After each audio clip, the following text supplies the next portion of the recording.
자, 이제 우리 하나님 앞에 신앙 고백과 함께 기도로 나아가겠습니다.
예수 우리 왕이여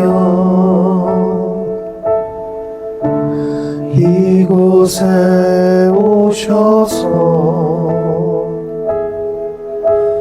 보좌로 주여 임하사 찬양을 받아 주소서. 주님을 찬양하오니 주님을 찬양하오니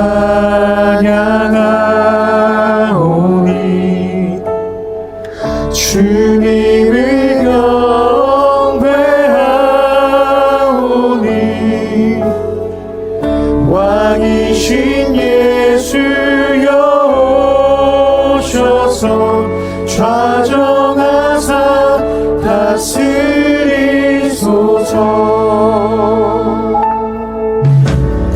예수 우리 왕이여 이곳에 오소서. 이곳에 오소서. 보좌로 주여 임하사 찬양을 받아 주소서. 주님을 찬양하오니 주님을 찬양하오니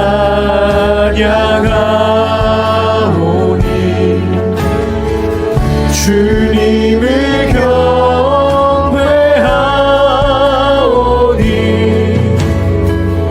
왕이신 예수여 오셔서 좌정하사 다스리소서.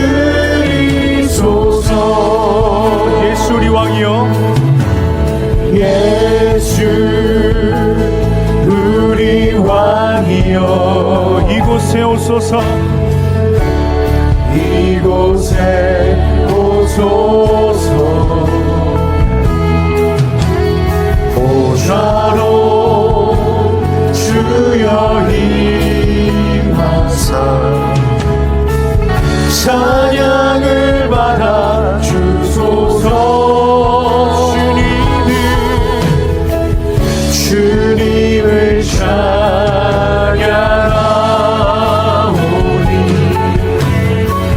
주님을 경배하오니 왕이신 예수여 오셔서 좌정하사 다스리소서. 우리 다 같이 예배를 위해 기도하겠습니다. 하나님 아버지 감사합니다. 이 시간 성령께서 충만히 임재하여 주시옵소서. 주님의 말씀만이 선포되기를 원합니다. 연약하고 부족하고 면목없는 저희들이지만 성령께서 충만히 임재하여 주셔서 하나님이 받으시는 참된 예배되도록 이끌어 주시옵소서. 정말 하나님의 은혜만을 사모합니다. 이 시간 은혜를 내려주시고 주님의 십자가만을 붙들고 살아가는 참된 성도의 실존이 우리 성도들의 삶이 되도록 인도하여 주시옵소서. 감사를 드리며 예수님의 이름으로 기도합니다. 아멘. 하나님의 말씀 보겠습니다. 하나님의 말씀 사도행전 8장 1절에서 6절 말씀입니다. 사도행전 8장 1절에서 6절 말씀 제가 읽겠습니다. 사울은 그가 죽임당함을 마땅히 여기더라. 그날에 예루살렘에 있는 교회에 큰 박해가 있어 사도 외에는 다 유대와 사마리아 모든 땅으로 흩어지니라. 경건한 사람들이 스데반을 장사하고 위하여 크게 울더라. 사울이 교회를 잔멸할세 각 집에 들어가 남녀를 끌어다가 옥에 넘기니라. 그 흩어진 사람들이 두루 다니며 복음의 말씀을 전할세 빌립이 사마리아 성에 내려가 그리스도를 백성에게 전파하니 무리가 빌립의 말도 듣고 행하는 표적도 보고 한 마음으로 그가 하는 말을 따르더라. 아멘. 기도하겠습니다. 하나님 감사합니다. 이 시간 하나님의 말씀을 전하고 듣기를 원합니다. 성령께서 충만히 임재하여 주셔서 사람의 말이 아니라 오직 하나님의 뜻과 섭리가 전해질 수 있도록 인도하여 주시옵소서. 감사를 드리며 예수님의 이름으로 기도합니다. 아멘.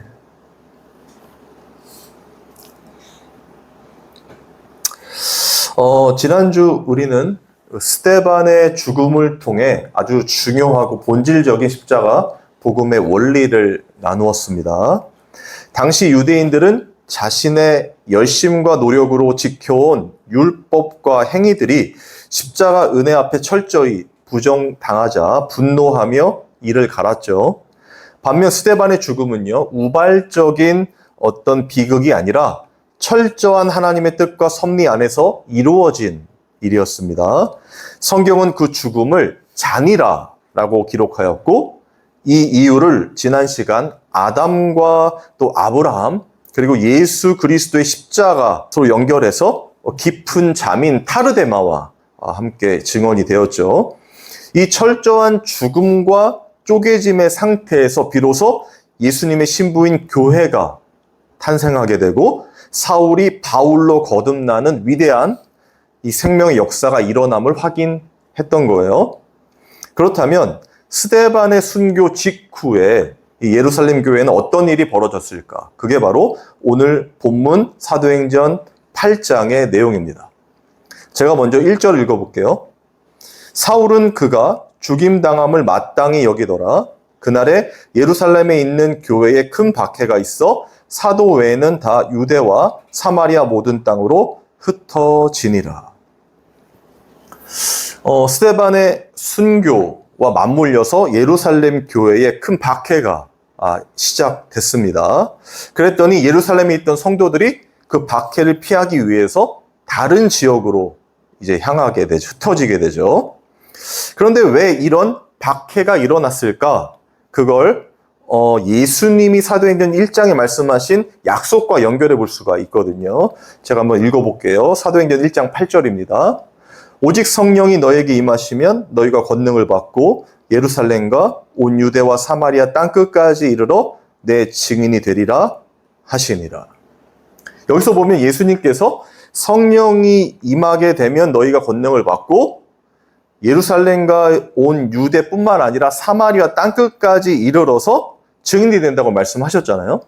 그러니까 지금 성령께서 임하게 되면 예수님의 증인이 될 텐데 사람들이 그 증인이 되는 그 사람들은 예루살렘에만 국한된 게 아니라 유대인들에게만 이렇게 한정된 게 아니라 사마리아와 땅끝까지 이르게 된다는 걸 약속하시고 언약하신 거예요.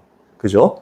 그래서 지금 오늘 본문의 이 사도행전 8장부터는 이방인에게, 유대인뿐만이 아니라 다른 이방인에게도 하나님의 말씀이 전해지고 예수가 믿어지게 되는 것을 이제 펼치는 장면이거든요. 그런데 여기서도 주체는 누구냐면 성령이에요. 이게 정말 중요합니다. 오직 성령이 너에게 임하시면이에요. 예루살렘 교회가 그 당시 이제 성령의 막 충만함을 입고 막 기적과 이적도 나타나고 사람들 많이 모이고 믿었잖아요. 그럼 그 사람들이 스스로 예수님의 그 언약을 기억해서, 왜냐면 마지막 승천하시기 전에 하신 약속이니까 우리가 그러면 사마리아도 가고 땅끝까지 예수님을 증언하자 해서 그렇게 선교하자, 이런 분위기로 된 게 아닙니다. 여러분, 이게 정말 중요해요. 성령께서 그렇게 하신 거예요. 왜? 예수님이 이 땅에 오신 목적과 그리고 말씀하신 언약이 이루어져야 하니까. 사람들이 자진해서 하나님의 말씀을 믿고 따르겠습니다, 선교하겠습니다, 전하겠습니다가 절대 아닙니다. 성령이 그렇게 하신 거라는 거예요. 그러면 생각해 보세요. 결국에 지금 스데반이 순교를 하고 그리고 큰 박해가 예루살렘에 일어난 이 점들은, 이 상황들, 사건들은 누가 하신 일입니까? 성령이 하신 일이란 말이에요. 물론 그 과정들이 너무나 고통스럽고 사랑의 하나님이 어떻게 이렇게 할 수 있느냐 말할 수 있겠지만, 그런 말은 우리의 연약한 이 사고와 이성의 이야기들이지 우리는 선할 수 없고 우리는 판단할 수 없다는 걸 전제로 해야 됩니다. 성령을 받게 되면 더욱 그게 명확하게 드러나게 되죠. 왜냐하면 하나님만이 선이시고 하나님께서 이루시는 그 구원만이 완성이 되기 때문에 우리는 절대로 그 구원에 동참할 수도 없고 참여할 수도 없고 구원을 오히려 받을 수 없는 죄인이라는 게 드러난단 말이에요. 그런데 하나님이 택한 당신의 백성인 저와 여러분을 그 구원의 자리, 그 하나님의 사랑 안으로 밀어넣으셔서 하나님의 나라를 완성하신다는 확신이 있기 때문에 하나님이 하시는 모든 일들로 받아들여지게 되는 거죠. 지금 오늘 본문의 스데반의 죽음도 마찬가지고 지난 시간에 배웠죠. 그리고 이 큰 박해도 그렇게 일어나게 됩니다. 왜냐하면 그 당시 이스라엘 사람들, 그러니까 초대교회 때 성령이 임한 다음에 사도들이 막 말씀을 예루살렘에서 전했잖아요. 그러니까 베드로가 말씀을 전하니까 막 몇천 명씩 돌아오지 않았습니까? 그러면 꽤 많은 사람들이 예수를 믿었다는 거예요, 그 당시. 그러면 제가 서두에도 말씀드렸다시피 그 사람들이 그 예수님의 명령, 마지막 명령이잖아요. 마지막 말씀을 기억하고 아 그래 그러면 이제 사마리아에도 가야지. 그리고 땅끝까지 가야지. 이렇게 마음을 먹었어야 되는데 그렇지 않았다는 거죠. 그저 그들이 그렇게 예수를 믿고 복음을 전하고 하는 그 모든 것들이 예루살렘에서만 국한돼 있었다는 거예요. 여러분 이게 지금 초대교회의 상황입니다. 이게 단순히 그 사람들이 예루살렘 교회만을 위해서 자신들의 교회만을 위해서 살아갔던 그런 어떤 교만한 교회다라고 보는 게 아니라 지금 이건 우리 인간이 가질 수밖에 없는 죄악, 그 한계를 설명하는 거예요. 왜냐하면 초대교회 때 성령의 역사가 아주 강하게 일어났잖아요. 말씀을 선포됐잖아요. 그리고 막 예수님이 했던 그런 어떤 기적과 같은 사건들이 막 일어났단 말이에요. 그러면 정말 더 왕성하게 하나님의 뜻대로 살겠습니다 하는 예배자들의 모습이 나타나야 되는데 그게 아니라 여전히 그들은 사도임에도 불구하고 그리고 그 유대인들 그 안에 선민의식에 갇혀서 율법주의에 빠진 그 종교행위 우리들만 구원받을 수 있고 우리들만 하나님의 백성이다라는 생각에 사고에 갇혀 있었다는 거죠. 여러분 유대인들이 그 당시 성령을 처음 받은 그들도 그렇게 생각하는데 우리는 어떨까? 우리는 더하겠죠. 오늘 본문에서 성경이 말하고자 하는 핵심은 이것입니다. 끊임없이 우리는 개혁되어져야 된다는 거예요. 여러분 장로교를 개혁주의라고 부릅니다. 종교계에서 파생된 건데 그때 당시에도 카톨릭에서 이제 분리되잖아요, 개신교가. 그러니까 부패하고 어떤 그런 인간적인 일들과 그런 것들에 휩싸여서 그것을 깨고 개혁하는 어떤 체제의 개혁이라고도 볼 수 있지만 성경은 그것을 말하는 게 아니라 우리의 사고, 우리의 이 죄악, 이 사망 아래서 여전히 아담의 그 죄성이잖아요. 원죄잖아요. 내가 내 삶의 주인으로 내가 하나님처럼 되고 싶은 그 삶을 살고 싶은 그 틀을 계속 깨버리는 겁니다. 예수를 믿고 나서도 마찬가지라는 거예요. 그걸 오늘 초대교회에서 보여주는 거예요. 사도들도 베드로 정도 됐으면은 그렇잖아요. 우리가 베드로에 대한 이야기 꽤 많이 나눴습니다. 그가 수제자로서 막 예수님 십자가에 중요됐을 때 막는다고도 하고 그리고 3번 부인했다가 막 쫓겨나기도 하고 그런데 예수님이 다시 가서 내 양을 먹이라 치라까지 했고 성령도 받았으면 어떻게 해야 돼요? 예수님이 말씀하신 걸 기억했어야 되죠. 마지막 명령이시니까 그래 우리 선교하자 우리 사마리아와 땅끝까지 가자 이렇게 나와야 되는데 그런 생각을 할 수 없었다는 거예요. 여전히 그리스도는 혈통적으로 또 율법적으로 이스라엘, 예루살렘, 유대인들에게만 귀속되어 있다고 생각할 수밖에 없는 겁니다. 우리가 스스로 그걸 깰 수가 없어요. 그래서 성령이 너희에게 임하시면이라는 단서를 다는 거고 결국에는 그 성령께서 임하셔서 어떻게 해요? 예루살렘 교회에 큰 박해를 주시게 된 거죠. 그러면서 나타난 현상이 처음에 스데반의 죽음으로 시작된 이것이 어떻게 되죠? 박해하던 사울을 바울로 변화시키게 되잖아요. 그걸 생명의 탄생이라고 거듭남이라고 제가 설명드렸습니다. 그 현상이 이제 자연스럽게 어떻게 해요? 예루살렘에서 유대인들의 쪼개짐과 예루살렘 교회의 흩어짐으로 말미암아 사마리아와 땅끝까지 이르게 되는 거예요. 여러분, 이러한 현상은 우리의 삶에, 지금 우리 성도들의 삶에서도 여전히 일어나는 겁니다. 하나님께서, 성령께서 우리와 함께 하시면 성령이 계속해서 하시는 일은 뭐예요? 예수님이 마지막 하시는 그 말씀이죠. 땅끝까지 내 증인이 되리라. 그럼 우리의 삶도 증인이 되어지는 삶이란 말이에요.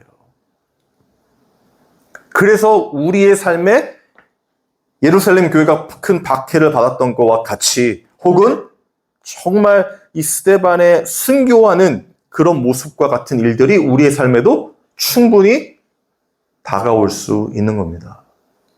그래야만이 우리의 고정관념이 어떻게 해요? 개혁되는 거예요. 깨지는 거예요, 여러분. 절대 우리 스스로 깰 수가 없습니다.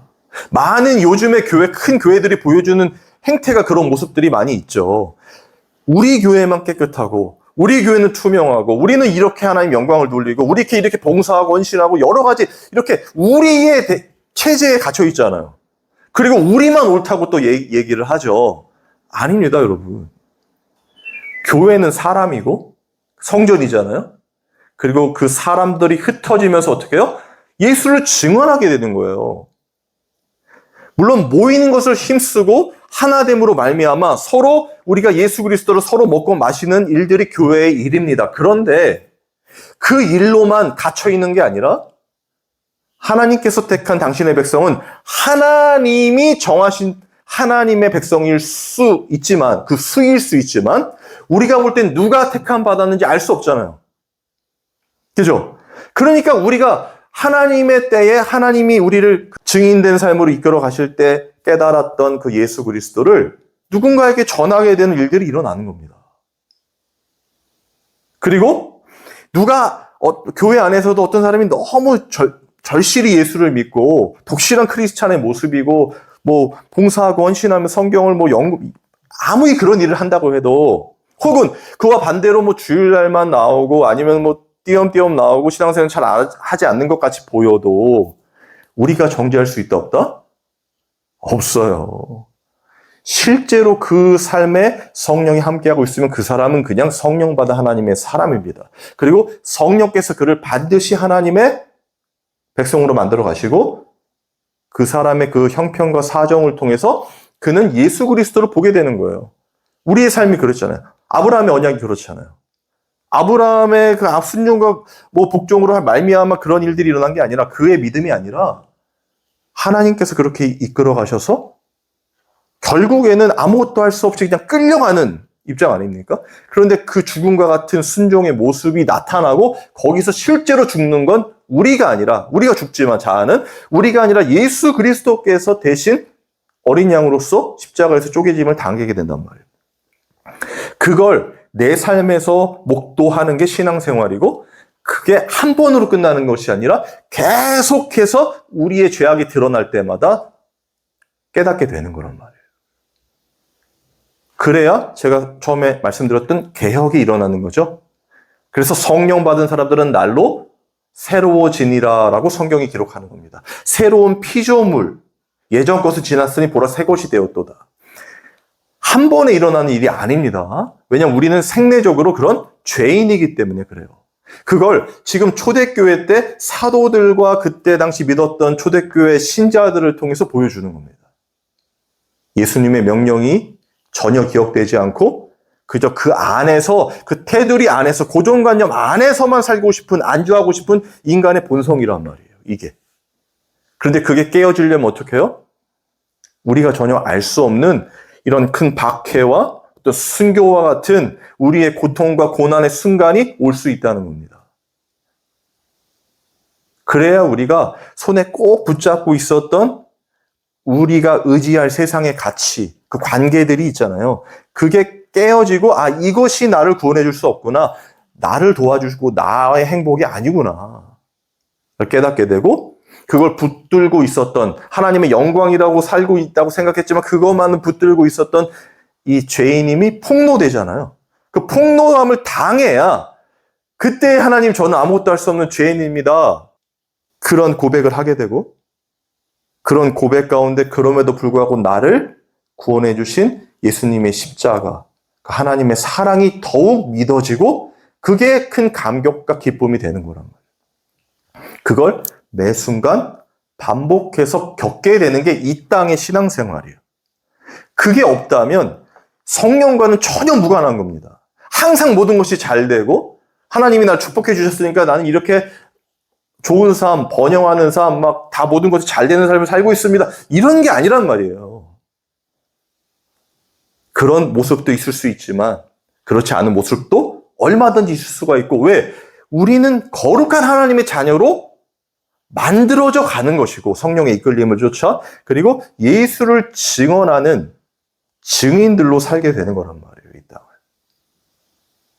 그러니까 그 주체가 오늘 본문에서도 성경임을 강조하는 거죠. 이게 바로 이 사도행전에서 기록하고 있는 하나님의 말씀이란 말이에요. 그러면서 지금 7장에서 스데반의 순교를 보여주죠. 스데반을 등장시키면서 이제 스데반을 통해서 새롭게 거듭날 사도 바울을 등장시키는 거고, 그 사도 바울이 이방인의 사도가 될 것을 8장에 이렇게 성령이 인도하시는 거야 라는 걸 보여주는 거란 말이에요. 그러니까 성경의 기록 이 한 장 한 장은요, 그냥 스토리로만 이해해서는 안 됩니다. 그리고 그냥 배열한 게 아니에요, 절대. 한 단어, 한 문장, 한 절, 한 장, 이 모든 것들이 다 어떻게 보면 하나님의 그 섭리 안에서 완전히 만들어진 톱니바퀴와 같아요. 절대로 그냥 이 내용은 없었으면 하는 내용 이런 건 없습니다. 다 정해진 하나님의 뜻 가운데 펼쳐지는 거란 말이에요. 마찬가지로 그러한 삶 가운데 이제 오늘 본문에 한 사람이 나와요. 그 사람이 누구냐면 빌립입니다. 제가 5절에서 6절 읽어볼게요. 빌립이 사마리아 성에 내려가 그리스도를 백성에게 전파하니 무리가 빌립의 말도 듣고 행하는 표적도 보고 한 마음으로 그가 하는 말을 따르더라. 자, 이제 빌립이라는 사람이 어떻게 해요? 사마리아로 갔죠. 그죠? 큰 박해를 피해서 간 거예요. 그가 가고 싶어 간 거 아닙니다. 막 선교하겠습니다 이런 게 아니에요. 성령이 그렇게 만들어 버리시니까 그 박해를 피하기 위해서 갔는데 그게 사마리아 성이라는 겁니다. 이방인의 성으로 나가는 시점인데, 그런데 여기서 중요한 건 이 빌립도 집사님이에요. 빌립도 집사님. 여러분 스데반도 집사님이었죠. 기억하십니까? 사도행전 초반에 이 과부 문제가 있었잖아요. 유대인의 과부와 그리고 헬라인의 과부, 헬라파 유대인들의 과부의 구제 문제로 만들어진 그 어떤 체제가 집사 체제였고 거기에 뽑힌 사람들이에요. 그런데 지금 빌립 집사님이 어떻게 하고 있는 거예요? 예수 그리스도를 전하고 있죠. 그죠? 하나님의 말씀을 전하는 거란 말이에요. 설교를 하고 있는 거예요, 집사님이. 여러분, 제가 늘 강조드리지만 우리가 예수 그리스도, 어떤 직분과 상관없이 예수 그리스도를 증언하는 자로 살게 된다고 했잖아요. 그러면 정말 하나님의 그 성령 받은 사람들이라면 누구든지 설교를 할 수가 있다 없다? 있는 겁니다. 다음 주부터 이제 설교를 돌아가면서 무슨 뜻인지 아시겠죠? 물론 특별히 저처럼 설교자로 설교를 해야 하는 사람으로 이 땅에 태어날 수도 있지만 정말 예수를 증언하는 데는 직분과 상관이 없어요. 연령도 상관이 없습니다.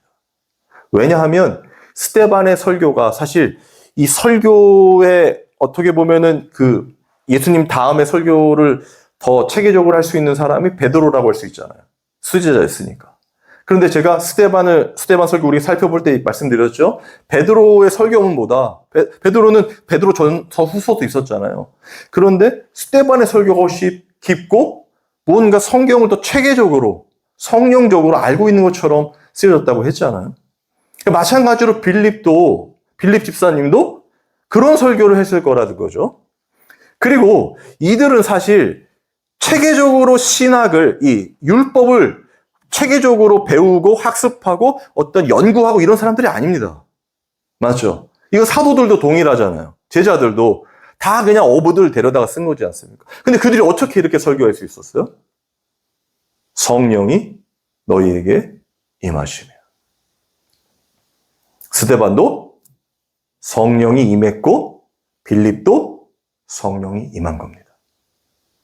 집사님이라 그래서 권사님이라 그래서 일반 성도 저는 이런 거 별로 좋아하진 않지만 어쨌든 그런 직분이 특별히 중요한 게 아니라 예수 그리스도를 증언하려면 성령을 받아야 하고 그리고 성령을 받으면 이렇게 증언할 수밖에 없다.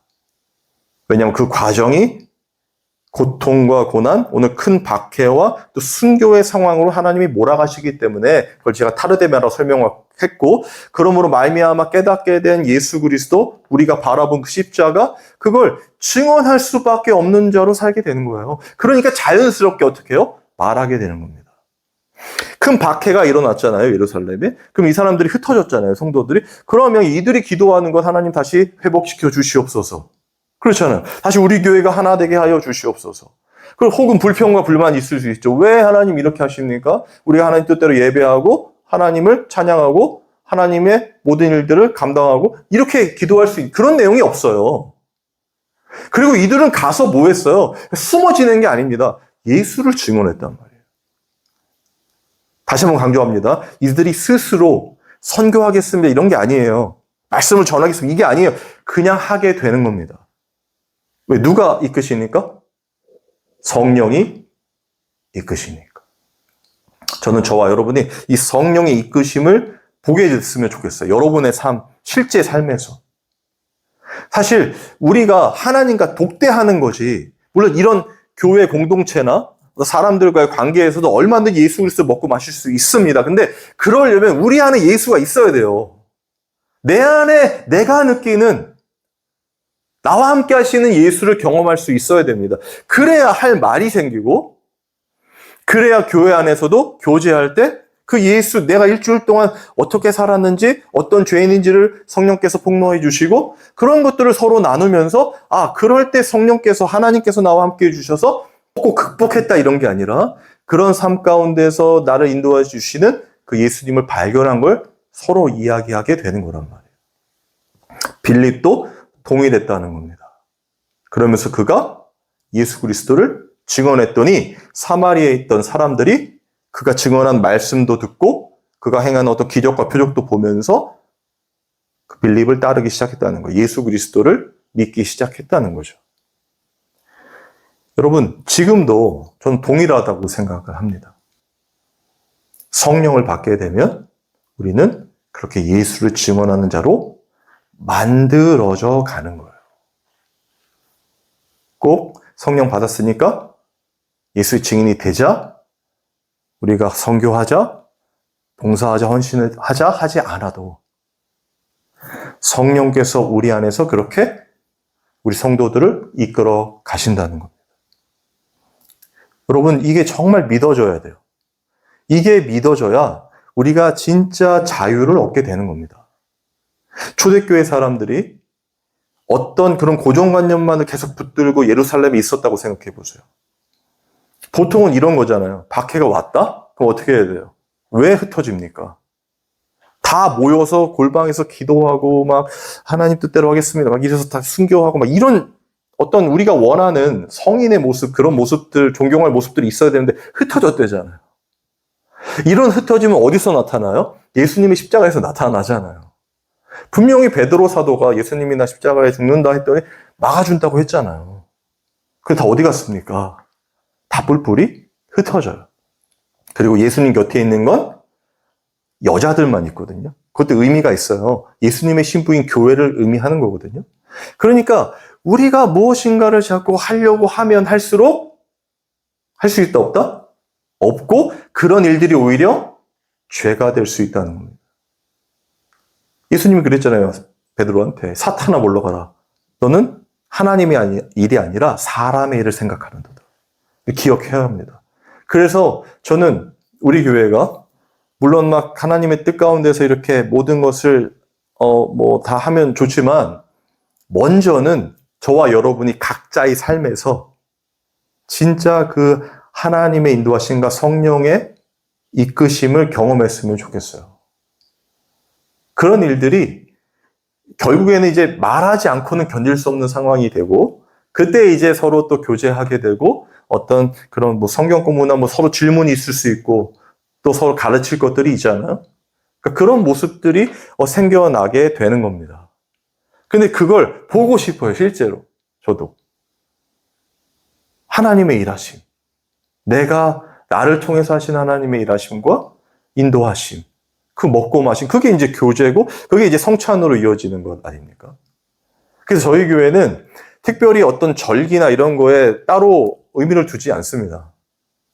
중요해요. 그런데 그 전에 일단 우리가 그 하나님의 말씀이 무엇인지를 바로 깨닫고 성령의 인도하심을 좀 먼저 알자. 우리 삶에서 진짜 성령이 이끄심을 경험해야, 그래야 예수님을 먹고 마시는 것을 알게 되고, 그런 과정이 있은 이후에 그런 절기의 의미나 성찬이나 해도 늦지 않다. 이제 그렇게 저는 이제 생각을 하는데, 어쨌든 오늘 본문에 말씀하시는 것과 같이 하나님의 역사하심, 그건 하나님이 스스로, 성령이 스스로 하시는 일이고 그 과정 가운데 우리를 이끌고 가시는 것이다. 그리고 우리의 삶에도 분명히 우리의 어떤 고정관념과 우리의 죄악됨과 종교성이 깨지는 그런 큰 박해와 순교와 같은 일들이 일어날 수 있다. 그런데 그때마다 우리는 분명히 예수 그리스도를 볼 것이다. 저는 확신합니다. 진짜 그 십자가를 볼 거예요. 아, 나는 안 되지만 예수님의 십자가가 구원을 이루신 거구나. 나 같은 죄인도 이끌어 가시는 거구나. 라고 깨닫게 되고, 그리고 그런 깨달음이 쌓이고 쌓이면 하나님이 분명히 저와 여러분들을 통해서 누군가 또 사울이 바울로 바뀌는 것처럼, 그리고 다음 주에 배우겠지만 사마리아나 어떤 땅끝이나 이런 전혀 예수와 관련 없을 것 같은 그런 사람들이 예수님을 만나고 살아나는 그 거듭남이 일어나는 그런 일들이 있게 되기를 주님 이름으로 소망합니다. 우리 찬양하고 기도하겠습니다.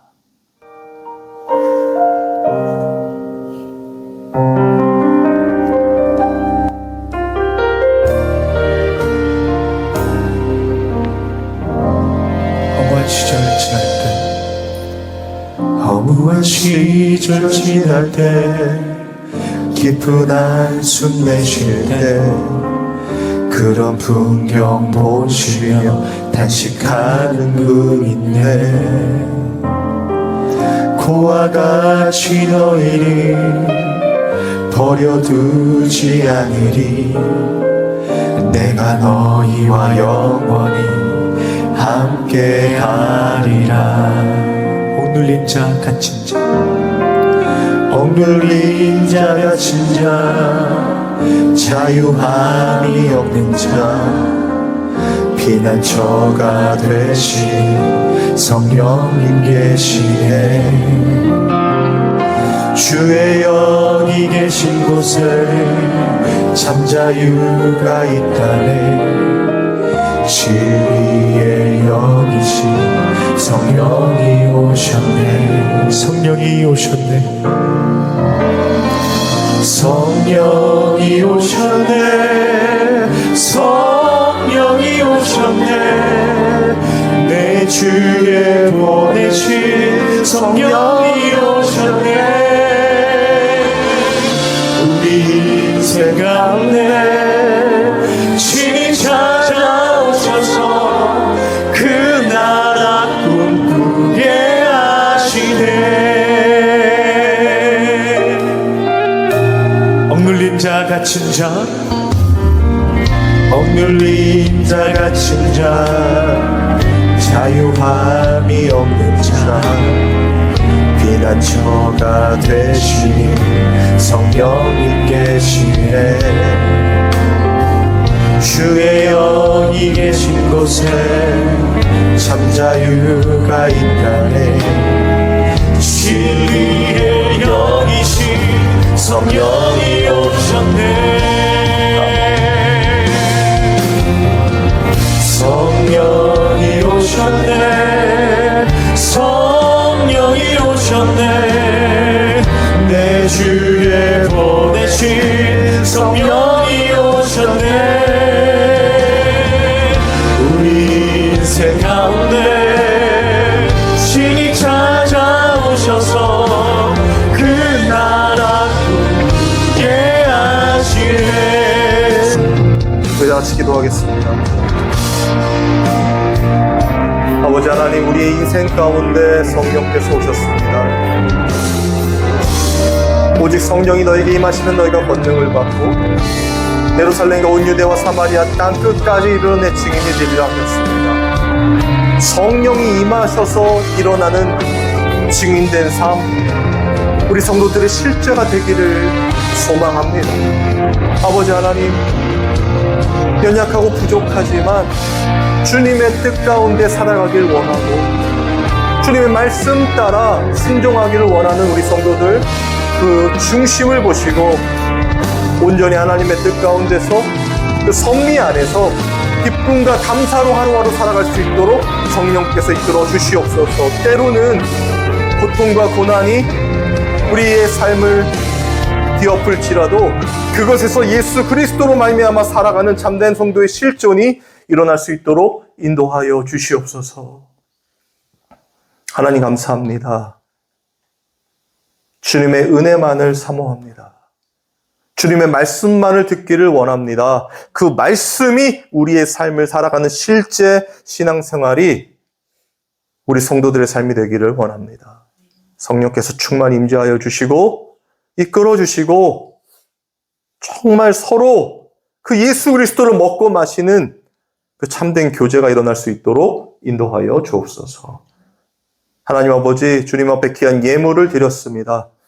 유일한 예물 대신 우리 예수님을 깊이 묵상하고 또한 생각하며 동행하는 흔적들이 실제 우리의 성도들의 삶에 있게 하여 주시고 그 예수님의 동행으로 말미암아 깨닫게 되는 참 자유와 기쁨 그리고 찬양이 우리의 예배가 되도록 인도하여 주시옵소서. 우리 주 예수 그리스도의 은혜와 하나님의 사랑과 성령의 교통하심이 이 예배에 참여한 모든 성도들 위해 영원토록 함께 있을지어다. 아멘.